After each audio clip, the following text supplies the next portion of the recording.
Ok, buenas tardes a todos. El tema de hoy es para el cáncer de cuello de útero. Este es un tema muy importante. Cada vez estamos teniendo mayor incidencia, cada vez estamos viendo más casos de cáncer, y el objetivo de nosotros, en este caso yo, como cirujano oncólogo, es tratar de controlar o hacer prevención de este tipo de enfermedades. El cáncer de cuello de útero es una enfermedad que afecta muy frecuentemente en esta población y en toda Latinoamérica y en los países en desarrollo se ve una incidencia. Se considera en estos países un problema de salud pública. Afecta fundamentalmente a la población femenina que está en edad fértil, es decir, jóvenes entre los 20 y 50 años, que es donde con mayor incidencia se ve el cáncer. Y lo que es grave es que es la primera causa de muerte en este grupo de pacientes, grupo de mujeres en edad fértil. Cuando hablamos de cáncer del cuello del útero, debemos ver en general primero la magnitud del cáncer.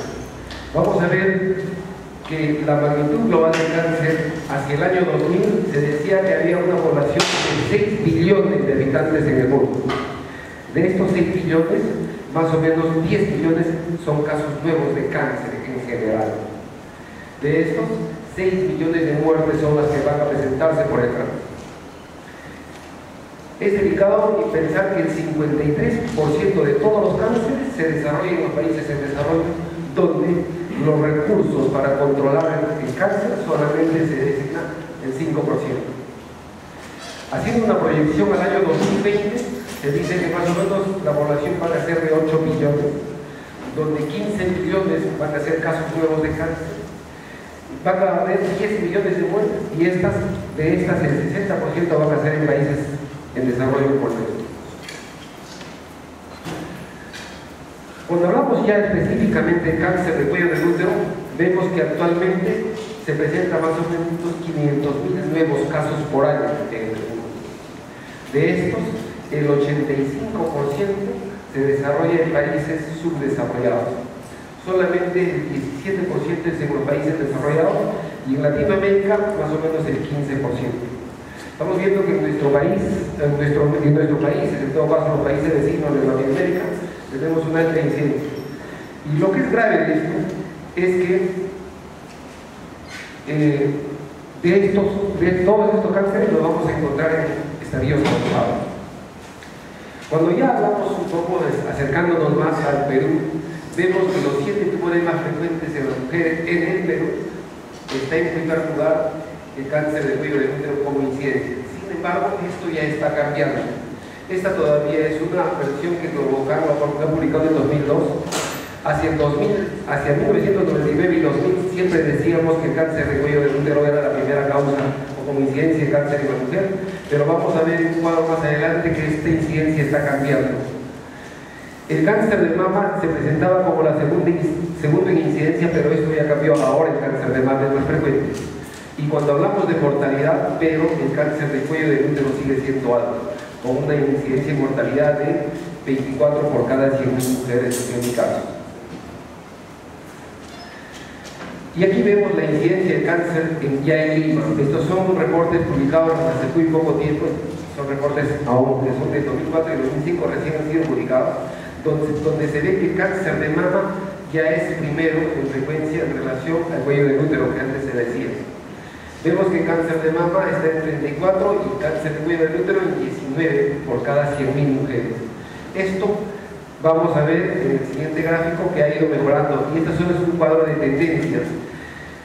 Miremos que más o menos en 1968 a 1970 eran más de 40 casos de cáncer de cuello del útero, pero que estos en el tiempo y a la actualidad estamos entre 19 y 20. En cambio, el cáncer de mama que antes era entre 22 y 23 y ahora está llegando casi a 35 por cada 100.000. Entonces, pero debemos seguir pensando de que el cáncer de cuello del útero sigue siendo una enfermedad que es un problema de salud pública y que si comparamos con otras realidades, este es un cáncer que se puede prevenir y se puede evitar que llegue a la muerte. Lo delicado del cáncer de cuello del útero es que en Latinoamérica, si vemos nosotros del cáncer invasor, es decir, cáncer que ya infiltró a la membrana basal, y cáncer que todavía, y lesiones que todavía no son cáncer, vamos a ver que seguimos diagnosticando el gran porcentaje, la gran parte de la torta, en un 78% en cáncer invasor. Y los estadios precancerosos solamente el 22%. Estos pacientes que son diagnosticadas en esta etapa se curan al 100%. Los de acá vamos a ir viendo en qué grado o en qué porcentaje se pueden curar. Lo de malo es que de estos, cuando llegan con diagnóstico ya de cáncer, la mayoría vienen en estadios avanzados. El estadio clínico 1, que es todavía una enfermedad curable y que puede curarse casi en un 100%, solamente llegan en el 8%. El estadio clínico 2, que ya no se puede operar, sino necesita además radioterapia, quimioterapia, el 42%. Y los estadios más avanzados en mayor porcentaje. Entonces vamos viendo que del cáncer de cuello del útero que nosotros vamos viendo actualmente en los consultorios, que son curables, todavía son muy poco porcentaje. La mayoría de los casos que llegan son en estadios avanzados. El objetivo es tratar de evitar que los pacientes lleguen con estas lesiones grandes, groseras, de cáncer de cuello del útero, y que como síntomas ya van a tener probablemente sangrados y dolor. La idea es hacer la prevención, y acá que todos son jóvenes, hombres, mujeres, futuros médicos van a tener que llevarse el consejo de que hay que hacer prevención fundamentalmente. El cáncer de cuello del útero va a ser una lesión que va a estar confinada siempre al cuello del útero, y mientras esté en el cuello del útero todavía puede ser curable. Pero ¿por qué tenemos que esperar a que haya una lesión? ¿Por qué no podemos hacer prevención? Y la prevención es el tema que debe verse siempre y con mayor frecuencia.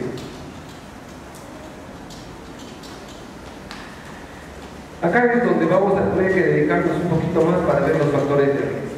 ¿Cuáles son los factores de riesgo para cáncer de cuello del útero?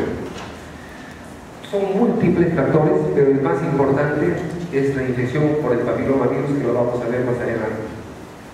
Un factor de riesgo que tiene mucho que ver es la edad de inicio en la vida sexual. Cada uno de estos puntos tiene su porqué. ¿Por qué será que una paciente que inicia su vida sexual muy joven tiene mayor riesgo de tener cáncer de cuello del útero? Siempre digo esto a los alumnos en las charlas, es que existen hasta 3 mecanismos por los cuales puede esto ser un factor de riesgo, y es importante. Cuando una mujer joven, entre los 11, 14 años, tiene una relación sexual, ¿con quién tiene relación sexual? ¿Será con un joven también de 11 a 14 años? ¿Ustedes qué dicen? No. Generalmente es una persona ya mayor, que ha tenido una mayor trajinada en su vida sexual, es la que tiene relaciones con niñas de 11 a 14 años, la seduce. Pero esta persona, para haber llegado a eso, tiene que tener una habilidad para saberle enamorar, y probablemente ha tenido una conducta sexual un poco desordenada para poderla convencer, y tiene mayor exposición a gérmenes que pueda llevar a esa niña. Entonces, esa es una de las condiciones por lo cual una niña que inicia vida sexual temprano tiene mayor susceptibilidad a tener infecciones. Pero no solamente eso, sino que a esta edad el cuello del útero todavía es una zona que no ha madurado bien. En la segunda maduración sexual se produce un estado de inmunosupresión fisiológica normal, que eso ocurre en hombre y en mujer.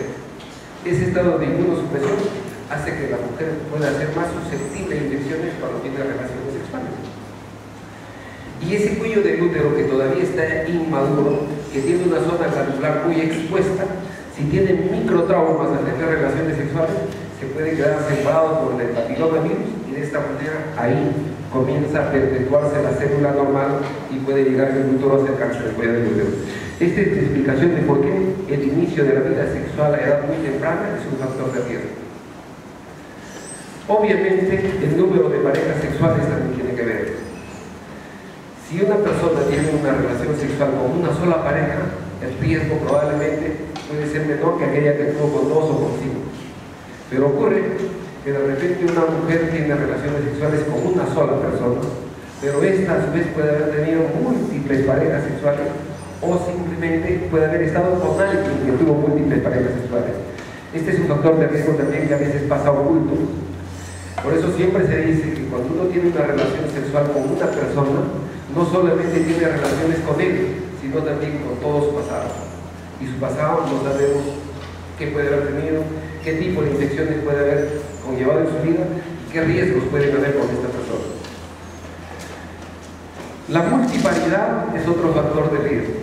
Y la explicación de esto es porque una mujer que ha tenido múltiples embarazos, el embarazo produce una inmunosupresión fisiológica. Una mujer que esté embarazada, su sistema inmunológico no está como de una persona que no está embarazada, porque podría producir un rechazo ante el bebé, que es un cuerpo extraño.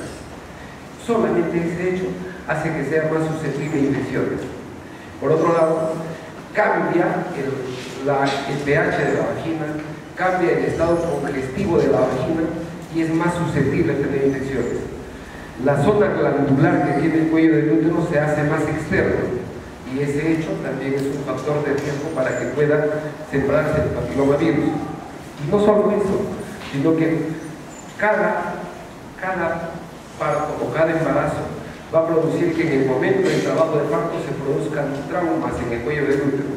Y estos traumas son puerta de entrada o puerta de asiento para que se quede el papilomavirus, y esto puede ocasionar en el tiempo mayor factor de riesgo para tener cáncer del cuello del útero. Siempre decimos que el estatus socioeconómico bajo es el más susceptible a tener cáncer de cuello del útero. ¿Y por qué? Y a veces es un poco difícil decir por qué el estatus socioeconómico bajo. Es que mucha gente que es pobre, gente que no tiene recursos, para que vaya a tomarse un Papa Nicolau, que es la parte preventiva de este cáncer de cuello del útero, tiene que dejar de trabajar para ir a tomarse un Papa Nicolau. Y muchas veces el costo del Papa Nicolau es lo que cuesta un día de trabajo, y por lo cual la gente que es pobre a veces no va, sino hasta cuando tiene dolores, molestias, síntomas que ya le empujan a ir a un tratamiento.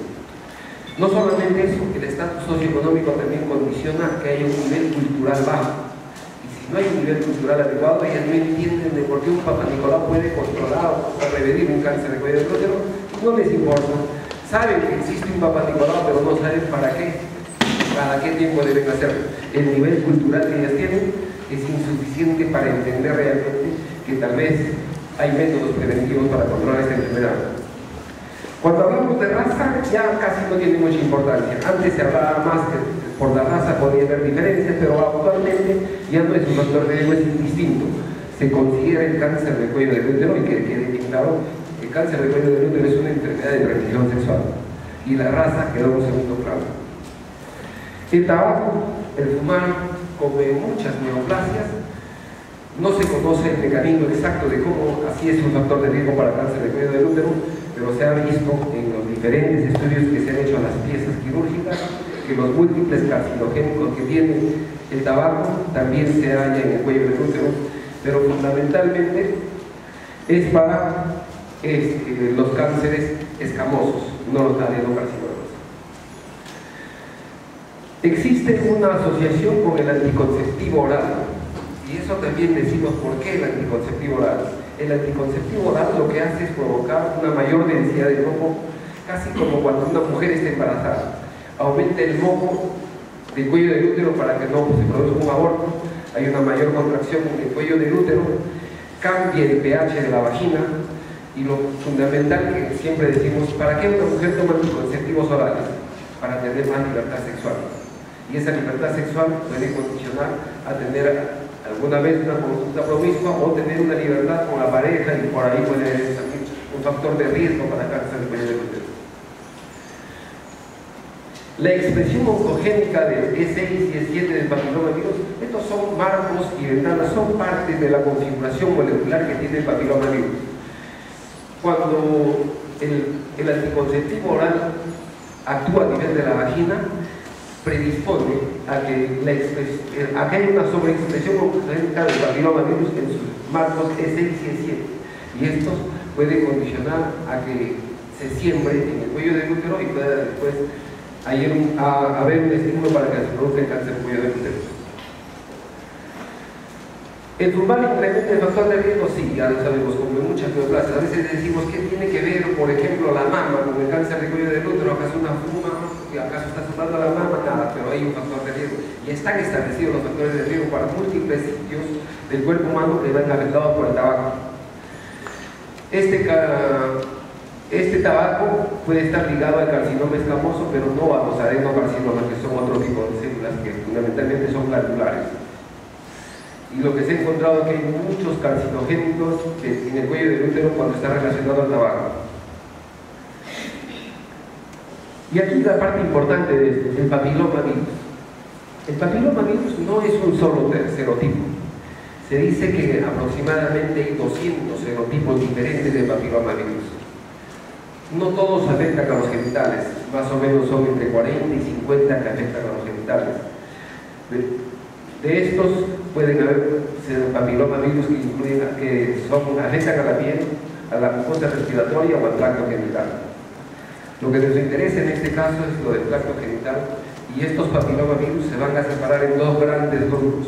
Unos que son de bajo riesgo, que van a producir algunas verrugas, papilomas, descensos, inflamaciones, y los de alto riesgo que sí van a llegar a cáncer.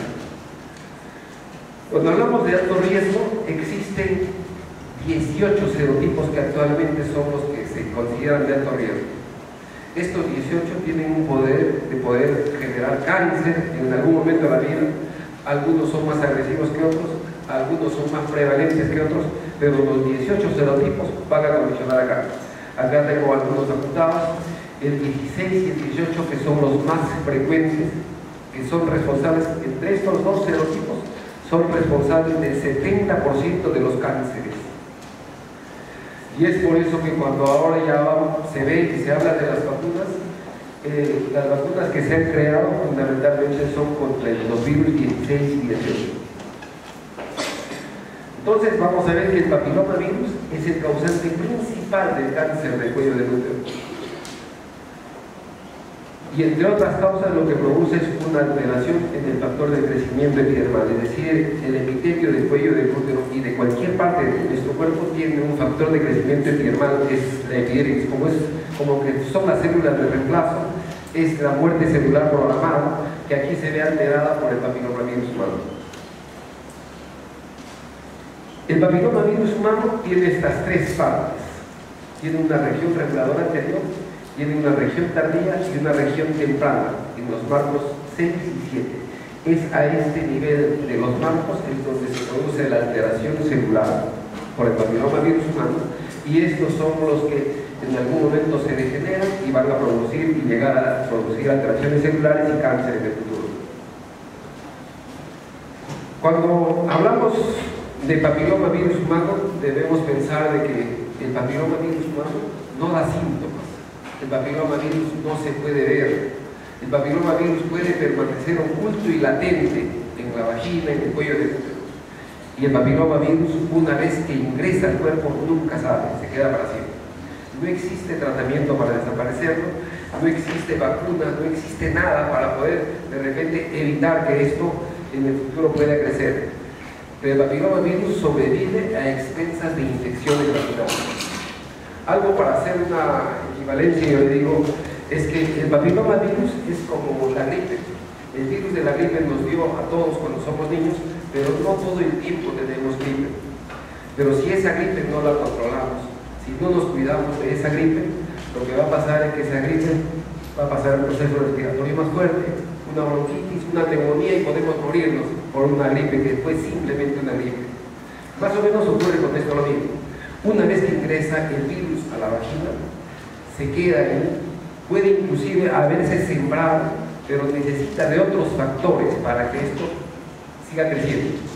Y el factor importante está en las relaciones sexuales. Siempre tiene que haber algo que esté llevando una infección o esté facilitando para que estos factores en la vagina hagan que la célula persista, crezca, degenere y se altere. Y algo que vemos con mucha frecuencia es que el papilomavirus necesita de una infección que va a llevarse en la vida sexual. Siempre les digo yo de que es fácil controlar el papilomavirus. El único requisito es fidelidad e higiene. Y cuando hablo de higiene, mucha gente dice, pero doctor, yo me lavo todos los días. Y no es el fin de lavarse todos los días, sino que en la vida sexual tienen que ser limpios. ¿Cuántos varones hay acá? La mayoría. Todos nosotros salimos de nuestra casa cada día bien bañaditos. Nos bañamos completamente y hemos terminado aseados, salimos a la calle, pero en la calle donde estemos agarramos cosas, agarramos nuestra billetera, el monedero, la puerta del carro, la puerta de cualquier sitio, con cualquier cosa nos contaminamos la mano.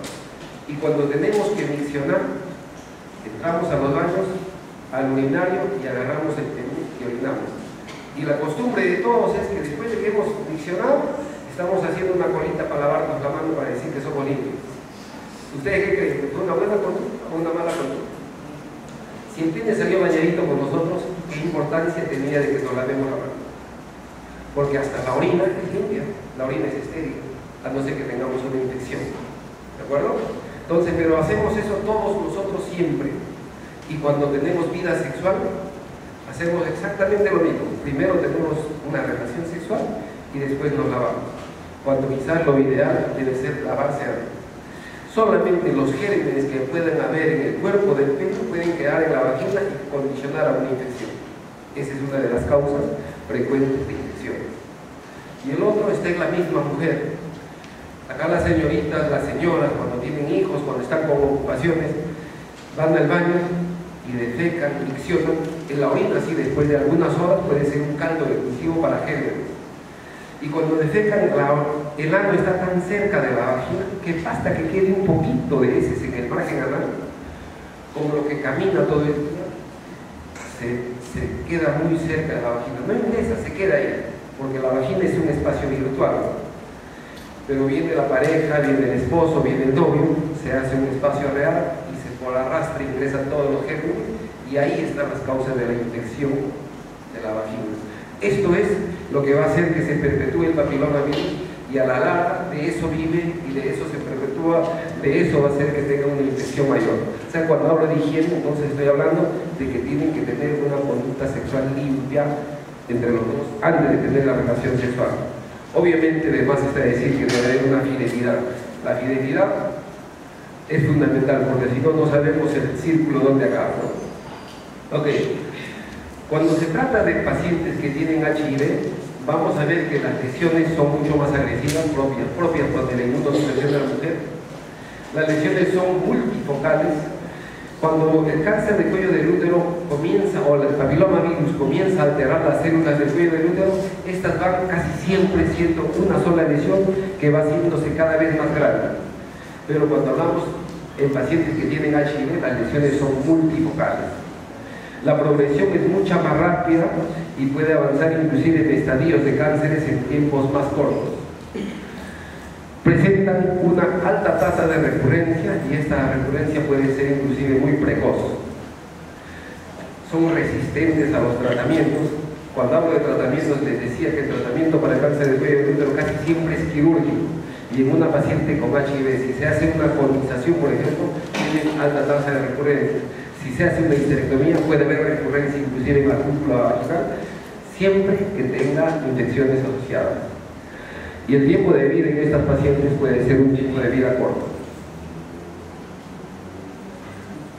Acá es otro punto que debemos tener mucho cuidado. ¿Cuáles son los métodos de diagnóstico para detectar cáncer de cuello del útero? Miren, ya George Papanicolaou en 1927 describió su famoso método del Papanicolaou. El Papanicolaou, él comenzó a estudiar tratamientos hormonales de la vagina, pero indirectamente se vio dando cuenta de que en esos extendidos de las láminas donde él estaba estudiando a mujeres premenopáusicas y posmenopáusicas para ver problemas hormonales, encontró que habían células anormales y que se anticipaban, vamos a decir, a diagnósticos de cáncer. Y en función a esto es que en 1941 propuso su sistema de detección de cáncer, el sistema de Papanicolaou. En 1948, con la espátula de aire, que también es un médico, mejoró con la espátula, ya tomando las células endocervicales, que mejoraba la eficacia en el diagnóstico. Y esto, con solamente los Papanicolaou, disminuyó la incidencia y la mortalidad. Miren, como en Lima, en 1970 se evidenciaba que tenía más o menos 40 casos por cada 100.000 mujeres, y para el año 2010 todavía hay 26 por cada 100.000 mujeres. Sin embargo, lo que dice el reporte de Lima, solamente de Lima, estamos en 19 por cada 100.000. ¿Cuál ha sido el impacto del Papa Nicolau para tratar de prevenir este cáncer? Miren, en Estados Unidos, donde sí se empleó un buen sistema para la detección, en 1955 había 28 casos por cada 100.000 mujeres. En 1966, 14 por cada 100.000. Y en 1998 solamente 6 por cada 100.000, y actualmente dice que son 3 por cada 100.000 mujeres. O sea, el sistema ha sido tan eficiente que ha logrado prácticamente controlar el cáncer del cuello del útero. ¿Por qué en el Perú no funciona esto? Porque en el Perú no tenemos un buen sistema de control, de tamizaje, no hay un buen programa de detección y diagnóstico. Cuando uno va acá cerca, digamos a Huancayo, se toma un Papa Nicolau, una paciente en el centro de salud de Chilca, que está al costado, que está en la misma ciudad, le toman un Papa Nicolau, para leer ese resultado demora 30 días. Y como esta es una enfermedad que no da síntomas, más que de repente un poquito de descenso, y fundamentalmente la tarea es de prevención, la paciente, como no siente nada, muchas veces pierde ya el ánimo de ir a ver su resultado porque está sintomático. Pero este cáncer de cuello del útero, las lesiones preinvasivas, la infección por el papillomavirus está ahí presente. Y recién va a doler, recién va a dar síntomas, recién va a haber sangrado cuando ya es un cáncer que no es operable. Lo fundamental del Papa Nicolau es la detección temprana. Entonces, falta un buen programa nacional de control para adecuar a las pacientes que un Papa Nicolau puede hacer diagnóstico. Y un Papa Nicolau en este hospital demora 14 días en salir el resultado. Pero en realidad, ¿cuánto tiempo demora en leer una lámina? Que muchas veces nosotros hemos hecho esto. La lámina en 2 minutos. Si alguien lo lleva eso al laboratorio, en 5 minutos lo colorean y en 15 minutos puede estar leída esa lámina. Es tan así de sencillo leer el Papa Nicolau, pero cuando se va viendo en volúmenes y la burocracia va disminuyendo su eficacia, se va a perder. Por lo cual muchas pacientes se toman el Papa Nicolau y nunca más vuelven a ver sus resultados, y también podrían haber lesiones positivas. Y tal es la falta de conciencia del Estado y de los programas, es que a veces tienen resultados de Papa Nicolau positivos y nadie se da el trabajo de llamar, coordinar y de repente informar de que había un resultado positivo. Y la paciente se perdió y tal vez va a volver porque es un cáncer inoperable. Y vamos a ver qué pasa en la diferencia de la frecuencia entre dos grupos. En un grupo sin prevención se ven más o menos 25 muertes por año, y cuando se hace prevención esta puede bajar de 4 a 5 muertes por año. George Papa Nicolau hizo su clasificación de células ya desde 1941, esto es cuando lo propuso, y la clase 1 era un Papa Nicolau con células sin anormalidades celulares, prácticamente normal. La clase 2 había atípico, pero sin cambios malignos, es decir, células inflamatorias. Una inflamación cualquiera, cuando había leucocitos, era su clase 2. La clase 3, cambios que sugieren condiciones más benignas en vez de malignas, es decir, ya había probablemente algunos coinocitos, que son las células que muestran el papilomavirus. La clase 4 ya son las células que sugieren cambios, que hay una fuerte condición a maligna sin que sea todavía cáncer, es decir, probablemente los mix. Y la clase 5 ya por seguro hay cáncer. Esa es la clasificación que propuso Papa Nicolau.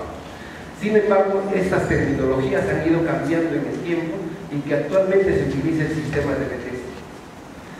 Esta es la clase original, la clase 1 al 5 de Papa Nicolau. Después se hizo desde 1968 al 77 un estudio descriptivo de las células, donde se iba viendo que habían las famosas displasias. Dis es diferente, plasia, tejido, diferente tejido, que estos se catalogaban en leves, moderadas y severas, y el carcinoma in situ. Estas terminologías en el tiempo se han ido modificando con el afán de homogeneizar los resultados con los patólogos, los citólogos. Y actualmente, esta es la clasificación de Richard, es la clasificación que utilizaba los MIC1, MIC2, MIC3 y el cáncer invasor. Esta es una clasificación que actualmente se utiliza, pero no para la citología, sino para la histología, para tejidos, no es para células. Esta es la clasificación de Bethesda, es la que actualmente lo venimos usando, donde se va viendo que la clase 1 tiene una equivalencia a células normales, la clase 2 son los famosos ASCUS.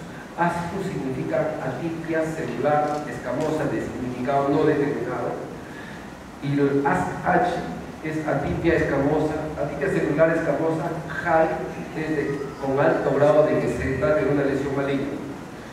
Luego vienen las lesiones intraepiteliales de bajo grado o la asociación con papilomavirus humano, las lesiones intraepiteliales de alto grado, que son las que son ALNIC 2, ALNIC 3, que son sus equivalencias, y el cáncer invasor. Pero el Papanicolau es un método eficiente, es un método efectivo. ¿Por qué decimos que el Papanicolau debemos hacerlo? En el Perú, el sitio de referencia para hablar de cáncer es el Neoplásicas, el Instituto de Enfermedades Neoplásicas. En el INEM, un Papanicolau vale 54%. Es decir, alguien se toma un Papanicolau en el INEM, lo estudia un citólogo del INEM bajo las condiciones y las normas que se manejan en el INEM, un solo Papanicolau vale 54%. O sea, no es diagnóstico. Tenemos casi un 50% de ese falso negativo. Pero cuando este Papanicolau se realiza en forma anual, es decir, este año le tomaron Papanicolau, salió negativo, tiene 54% de verdad. El próximo año se le toma un Papanicolau y sale negativo también, este ya llegó a 80%. Si al tercer año se toma un Papanicolau negativo, 93 a 95% de seguridad. Pero para que tenga ese valor, necesita de 3 Papanicolaus consecutivos anuales con ese diagnóstico. Y cuando hablamos de Papanicolau, para que un centro tenga la validez para hacer estos diagnósticos, se dice que tiene que haber un control de calidad. Para nuestro país, el control de calidad tiene que ser la institución que lee el Papanicolau tiene que leer por lo menos 10.000 Papanicolaus al año, una condición. Y 2, para nuestra realidad, en el control de calidad, un patólogo tiene que leer por lo menos y corroborar que estos Papanicolaus que se leyeron tienen que haber por lo menos el 10% de positivos, porque eso es más o menos lo que se maneja como estándar en nuestro país. Entonces vemos, cuando vamos por cualquiera de los distritos, en todo sitio toman Papanicolau. Hay consultorios chiquitos, medianos, grandes, hospitales, pero todos leerán 10.000 Papanicolaus al año. Hay que hacernos una pregunta, ¿no?, para poder darle credibilidad a esos Papanicolaus. Aunque sí podemos ver que, por ejemplo, el tecnólogo que tenemos aquí en el hospital, que en este hospital se lee más o menos entre 60.000 Papanicolaus al año, el tecnólogo de acá sí estará entrenado. Probablemente trabajará en otro sitio, pero serán todos los sitios iguales. Entonces, la recomendación es, cuando se tomen un Papanicolau, es preferible que vayan a algún hospital o a algún centro donde tengan un tecnólogo que lea el Papanicolau, porque el Papanicolau no lo lee el patólogo, lo lee el tecnólogo, el citotecnólogo, casi siempre. ¿En qué cosas falla el Papanicolau? Acá les he preparado una relación de 14 probables fallas que puede tener el Papanicolau. En la toma de la muestra, cuando no se toma adecuadamente del electro y del endocérebro. Hay pacientes que tienen como una herida, es una eritroplasia. Toma la muestra de toda la circunferencia, pero no nos interesa de la eritroplasia, lo que nos interesa es de la unión entre la parte escamosa y la zona glandular, que es ahí donde se presentan los cánceres. Entonces, una mala toma de muestra. O si la paciente tiene descensos en abundancia. Si tiene descensos, primero hay que darle tratamiento a esos descensos, mejorar ese proceso inflamatorio, porque si no nos pueden decir que simplemente hay un proceso inflamatorio y no vemos células del cuello del útero. Una falla probable es cuando hay necrosis, es cuando hay tumor, que sea un proceso inflamatorio, necrótico, o isquemia, etc.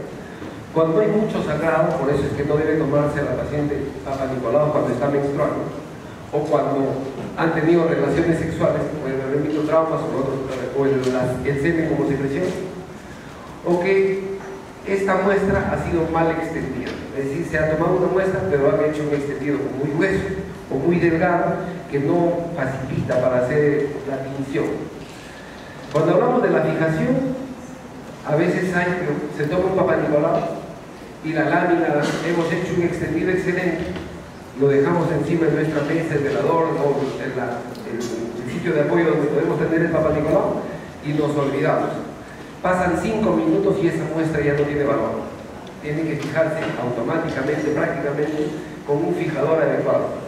Y el fijador que tiene que utilizarse es un alcohol que tenga más del 70%, o puede utilizarse alcohol absoluto o alcohol éter, que son las condiciones para que tenga una buena fijación. Y el tiempo de fijación por lo menos tienen que ser 5 minutos también de fijar. Se fija y bajo esas condiciones sí vamos a tener una buena lámina. Pero puede fallar en la tinción. De repente hemos hecho todo el proceso en forma adecuada desde la toma de muestra y la fijación, y va al laboratorio y en el laboratorio tienen materiales inadecuados. La técnica con que se hace la coloración es una técnica inadecuada, o porque usan excesivos colorantes, o porque se lavan mucho las láminas. Lo lavan y finalmente le quedó sin muestra celular prácticamente. Entonces, la técnica también no depende del médico que hace la buena muestra, sino también del laboratorio. En la lectura puede fallar. De repente el tecnólogo ese día está apurado, quiere irse a su casa, o tiene una reunión, y agarra un par de campos, mire, no hay nada, lo deja pasar, pero tiene que leerse toda la lámina, hacer una lectura completa, un barrido completo, porque pueden haber células aisladas que van mostrándonos que hay una lesión. Y esto ocurre cuando hay una inadecuada supervisión y cuando hay un déficit de control de la calidad externa. Y muchas veces hasta puede fallar en el transporte de la lámina, puede fallar en la transcripción de los resultados simplemente. O sea, múltiples momentos sobre los que puede fallar un Papa Nicolau. Es por eso que un Papa Nicolau tiene poca validez. Pero 2 Papa Nicolaos y 3 Papa Nicolaos y 4 probablemente la posibilidad de que haya un error va a ser mínimo. El otro método para detectar el cáncer del cuello del útero es la colposcopía. La colposcopía también no es un método reciente, es un método muy antiguo. Ya en la historia, Regeiner en 1818, miren, estamos hablando de 1800, ya se había inventado el espéculo vaginal. Y Hinselmann en 1925 inventó el colposcopio. El colposcopio no es más que un aparato que con lentes de aumento hace que se vea más grande el cuello del útero, la vagina, la vulva, y con esto se pueden detectar zonas anormales. Y es acá donde vamos a ver cómo se ve el cuello del útero. Imaginémonos, este es un cuello del útero que lo estamos viendo de frente, colocado en el espectro. Esta es una zona eritroplásica. Eritro significa rojo, plasia, tejido. Es un tejido rojo. El hecho de que haya una eritroplasia no significa que sea enfermedad, neoplasia, cáncer, nada. Simplemente son las zonas, las células glandulares que están viniendo desde dentro del útero, del endometrio, se continúa con el endocervix y se pueden mostrar un poco fuera del cuello del útero, y esto no es nada más que células glandulares. Cuando esto es muy grande se puede denominar ectropio glandular, pero el hecho de que haya una zona roja no significa enfermedad. Cuando nosotros hacemos colposcopía nos interesa ver primero el borde que tiene la zona glandular. A este borde se le denomina unión escamo-columnar. Unión escamo-columnar. Pero esta unión escamo-columnar que nosotros la vemos en este momento es la nueva unión escamo-columnar. Tiene que haber habido una original, y la original comienza desde que la mujer nace. Nace la niña, va creciendo y desarrollando en su vida. Este epitelio, la unión escamo-columnar, se va transformando en el tiempo haciendo una metaplasia. Esta metaplasia es la zona donde siempre van a estar las células anormales, y a esta zona que se ha transformado se le denomina zona de transformación. Todas las células que se presentan en el cuello del útero y que tiene que haber habido una alteración se va a ubicar en la zona de transformación, que de ahí puede avanzar e introducirse al canal, o de ahí puede avanzar hacia la parte externa, es posible, pero siempre van a iniciarse en esta zona. ¿Por qué? La metaplasia es un cambio de un tipo celular, de un tejido a otro. Esa es la definición de metaplasia. Pero para que haya una metaplasia tiene que haber una alteración en la estructura molecular, en la estructura celular, en el ADN celular. Va a cambiar una configuración. En este caso, es el epitelio glandular, es el que va a cambiar y se va a hacer escamoso. La estructura celular cambia. Y en medio de este cambio celular es donde el papilomavirus puede ingresar y puede alterar esa estructura celular y perpetuar una nueva especie de células. Entonces, para nosotros en colposcopía nos interesa ver la unión escamo-columnar, o que también se denomina epitelio de transición. Esta área que se denomina la zona de transformación, en donde ha cambiado la célula.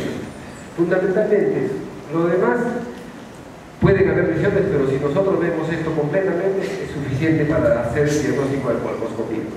Y miren acá, este es un cuello del útero de una mujer que ya tuvo hijos porque tiene el orificio cervical transversal.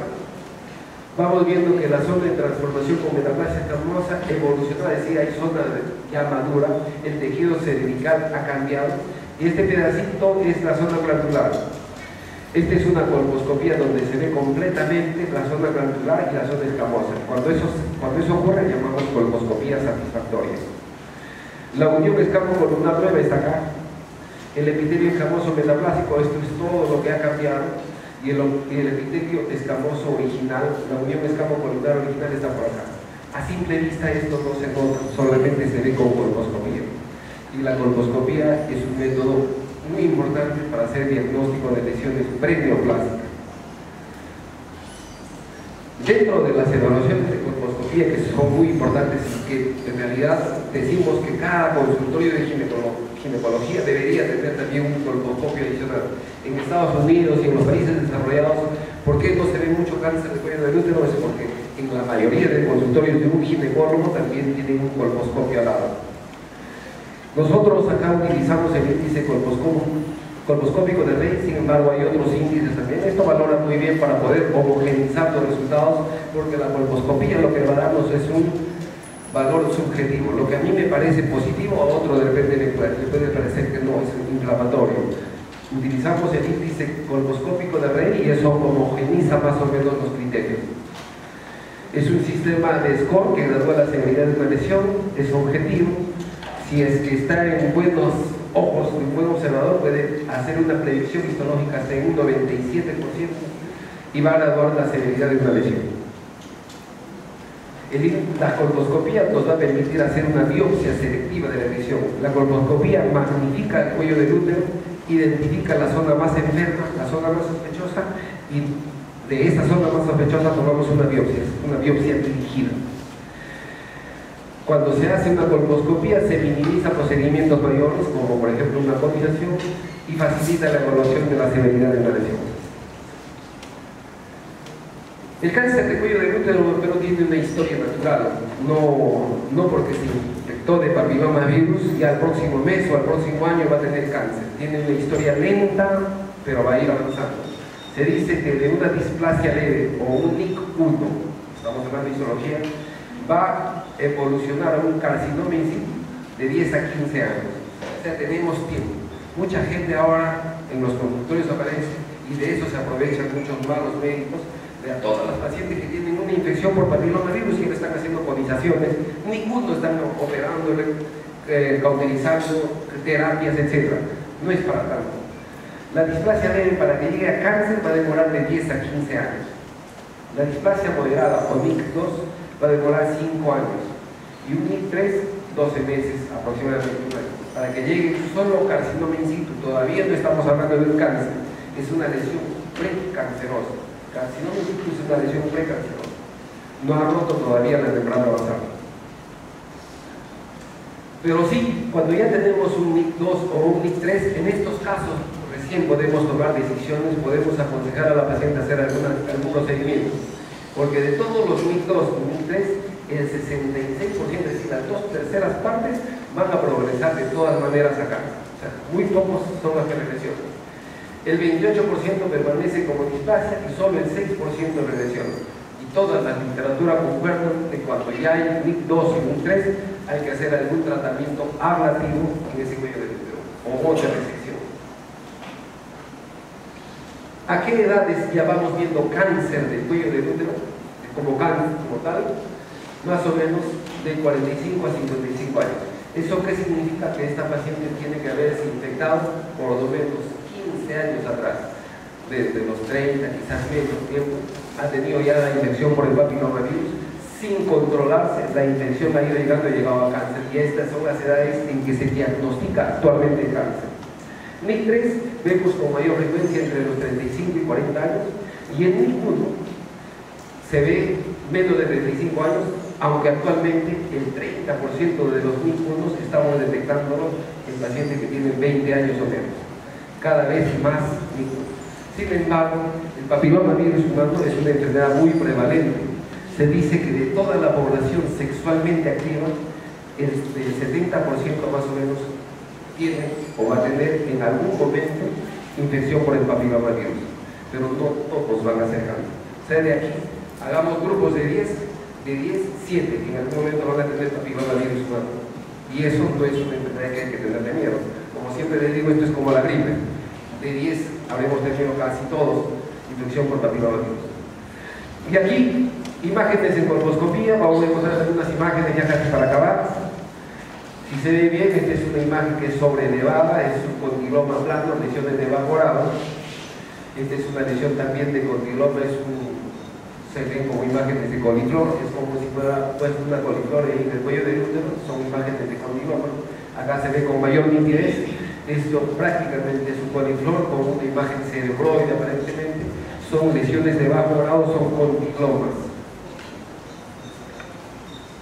Acá también se ve, es una misma lesión en diferentes presentaciones. Este es cuando se ve con la solución del humor, este es con la solución de ácido acético, pero con filtros de color verde que se trata de hacer, se colocan los filtros para ver la vascularidad que puede tener.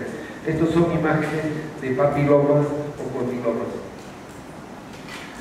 Otra imagen parecida, casi todas estas son imágenes que van a estar siempre, como les decía, en la unión, entre la unión glandular y la parte escamosa. A partir de ahí se inician las lesiones. Miren, acá es un caso, son casos atípicos, estos son de condilomas. Esto es un condiloma y en la parte glandular hay una isla de condiloma y en la parte escamosa otra. ¿Por qué ocurren estos? Es porque en el acto sexual hay microtraumas y ahí se siembra el papilomavirus y a partir de ahí crece. Acá seguramente ha tenido que haber un trauma pequeñito y ahí se sembró el papilomavirus. Esta es la misma imagen, condiloma también por acá. Acá vamos viendo que ya no son imágenes de condiloma, sino son ya lesiones planas. Estas son ya los famosos NIC. Son células que van dando bordes cortantes cuando se aplica la solución yodada. Es en esta zona donde está viendo una metaplasia de tipo reparativo, pero probablemente también hay una metaplasia neoplásica. La metaplasia no solamente puede ser un cambio para que crezcan células malas, sino también de tipo reparativo. Una cicatrización cualquiera de una herida que nos hemos hecho se llama metaplasia. Y la metaplasia puede ser reparativa o puede ser neoplásica. Y aquí vamos a ver algunas lesiones escamosas de alto grado.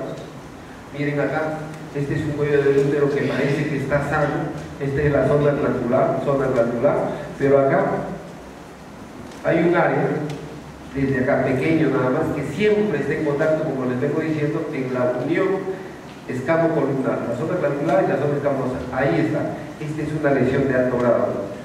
Aquí se puede ver con el filtro verde. A simple vista no se va a ver esto. Esto solamente se va a ver en la colposcopía. Y cuando se le aplica la solución yodada, vemos que aquí está esa lesión. Y no solamente estaba acá, sino también había acá. Que al ojo y simplemente con una visión, con un buen aumento se puede ver. Y esa misma lesión, cuando se va acercando y se hace una magnificación, se va a ver que tiene estos vasos. Son vasos atípicos, vasos en S, son punteados gruesos. Esto es típico de un NIC3. Acá es otra lesión ya extensa, desde acá se va dislumbrando como si tuviera una membrana que estuviera puesto encima. Esta es una lesión sobreelevada, se ve extensa la lesión, con esbozo de mosaico. Miren acá como hay pequeños cuadraditos, estos cuadraditos se llaman el famoso mosaico que se ve en colposcopía. Acá la misma imagen con el ácido acético y aquí con la solución del rubor. La solución del rubor es la solución de Schiller. El cuello del útero y la vagina en sus células maduras tienen gran cantidad de glucógeno y este glucógeno tiene mucha afinidad con el yodo y el yodo se pinta de negro inmediatamente, de negro o marrón oscuro o caoba. Esta es otra imagen. parecida de lesiones intraepiteliales de alto grado, que se va a ver casi siempre tiene que hacerse con la colposcopía. Y aquí, casos especiales con embarazos. Esta es una mujer que está embarazada, tiene MIC3, una lesión amplia, sobreelevada, con un cuello del útero congestivo, es un MIC3 amplio. Este es cuando hay condilomas y embarazo. Es muy frecuente encontrar condilomas y embarazo, bastante frecuente. Generalmente se presenta en el primer trimestre y pueden ser lesiones pequeñas y grandes. El condiloma no contraindica que pueda tener un parto normal, salvo que sean condilomas tan extensos que impidan la salida del bebé. Y estos generalmente se tratan durante los primeros 2 trimestres. Y aquí un pólipo, que es un pólipo benigno, esto no tiene nada que ver con el papilomavirus. Acá una lesión de alto grado con relación al embarazo también, son lesiones amplias, exofísicas. Probablemente acá podría estar oculto un cáncer del cuello del útero y estos necesitan tratamiento. Es la misma paciente.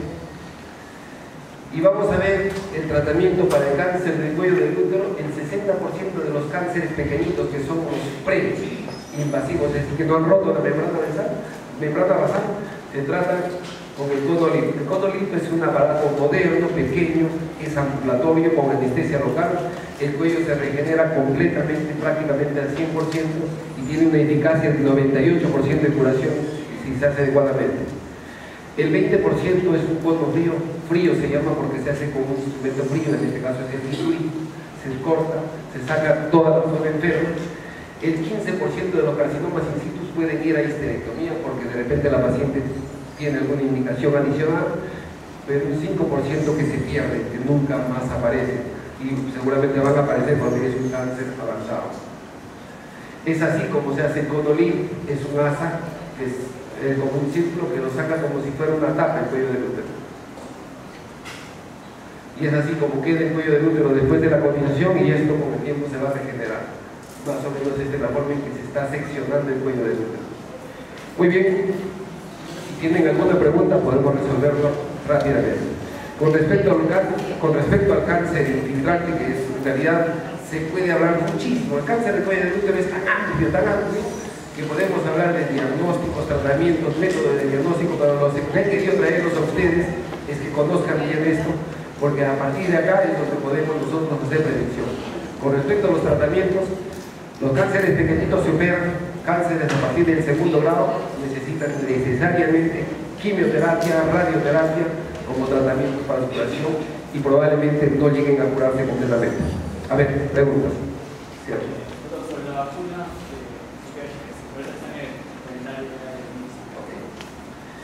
en el mundo se han fabricado 2 vacunas, 2 tipos de vacunas. Y una de ellas, que es la tetravalente, que son para 4 tipos de papilomavirus, que es el Gardasil, que lo fabricó los laboratorios Merck. Esto al inicio han visto que podía actuar a nivel de 4 tipos de papilomavirus: 2 de bajo riesgo, el 6 y el 11, y 2 de alto riesgo, el 16 y el 18. Se utiliza en hombres y mujeres de entre los 9 y los 26 años. Previene el cáncer del cuello del útero hasta en un 80%, eso fue los estudios iniciales. Sin embargo, con el tiempo y al realizar estudios, ya pasó casi como 14 años de cuando salió esa vacuna, se ha visto que también hay reacción cruzada contra otros serotipos, el 31, el 33, el 45, etc., que está haciendo que cada vez sea mejor su eficacia contra otros serotipos. La otra vacuna es la vacuna del Cervarix. Esta vacuna es de Glaxo, que fundamentalmente actúa sobre solamente 2 serotipos, los de alto riesgo, el 16 y el 18, que son responsables del 70% de los cánceres. Se ha visto que esta vacuna tiene un poquito de mejor eficacia contra los serotipos de alto riesgo. También hay reacción cruzada contra otros serotipos, y la indicación es la misma, de 9 a 26 años, aunque antes no se vacunaban a varones, ahora ya hay aprobación para que se vacune también a varones y tiene el mismo efecto protector. Debemos entender que el papilomavirus no solamente es responsable del cáncer del cuello del útero, sino también cáncer de vagina cáncer de vulva, cáncer de ano, cáncer de cavidad oral. Por todos los sitios donde puede haber vida sexual, el papillomavirus puede sembrarse, y por lo cual va a proteger contra todos esos sitios la vacuna. ¿Alguien más nos pregunta? ¿Haya o no haya tenido relaciones sexuales? ¿De 26 años haya o no haya tenido relaciones sexuales? Idealmente, cuando no haya tenido relaciones sexuales, ¿no? Porque se supone que alguien que no ha tenido relaciones no tiene todavía el papillomavirus. Y si es que ha tenido relaciones sexuales y no haya tenido el papillomavirus, es el ideal, es el paciente ideal o la persona ideal. Y si tuvo, la literatura dice que podría mejorar la respuesta inmunológica ante una probable reinfección. Cuando tiene una infección vaginal, el cuerpo podría defenderlo mejor. Por eso es que se está recomendando inclusive en pacientes que tuvieron ya infección por el papillomavirus vacunarse contra esto.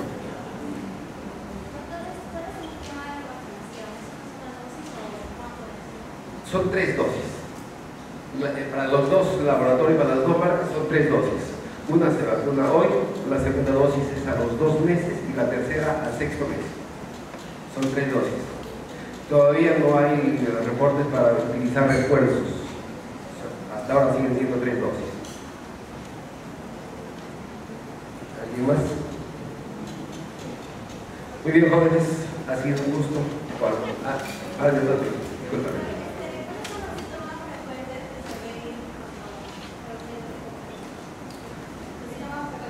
¿Para cáncer de cuello de útero o para la infección?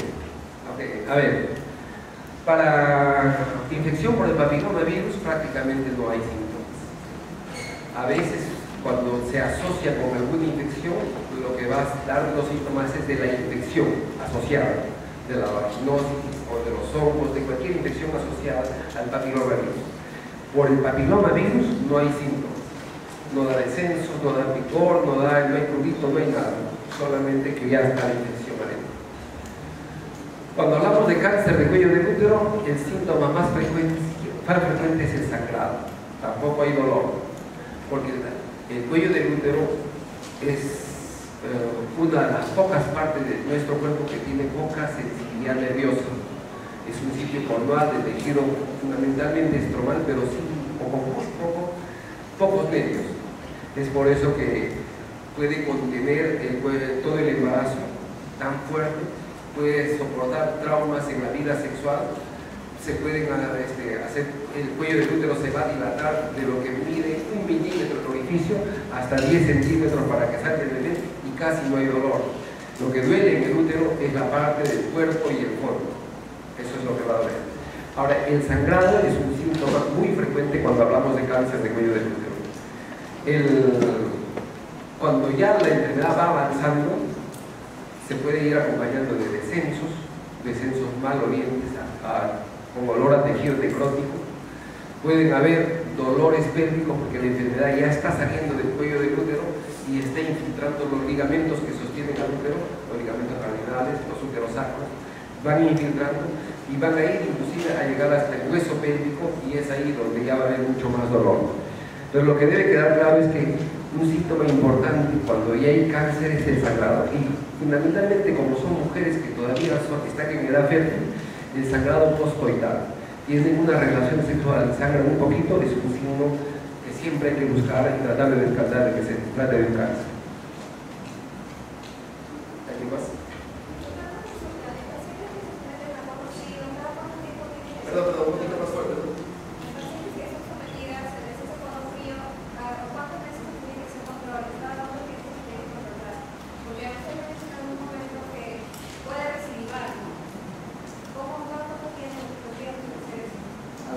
En todo caso, eso es manejo de todo.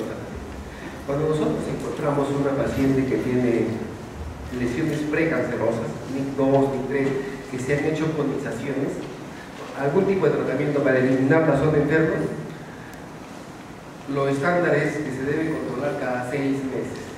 El principal sitio de recurrencia de la enfermedad es en el mismo cuello del útero. A los 6 meses se le vuelve a repetir Papá Nicolau, se hace colposcopía y si fuera necesaria una biopsia, una biopsia. Esos controles tienen que ser mínimo por 2 años. Si después de 2 años, es decir, 4 controles, no hay enfermedad, significa que la paciente aprendió a cuidarse y y puede pasar a un régimen de control anual, todos los años. Ese es cómo se maneja. Y cuando hablamos de cáncer que han sido tratados, se les sacó el útero, ya no tienen cuello del útero, también hay que hacerles Papa Nicolau.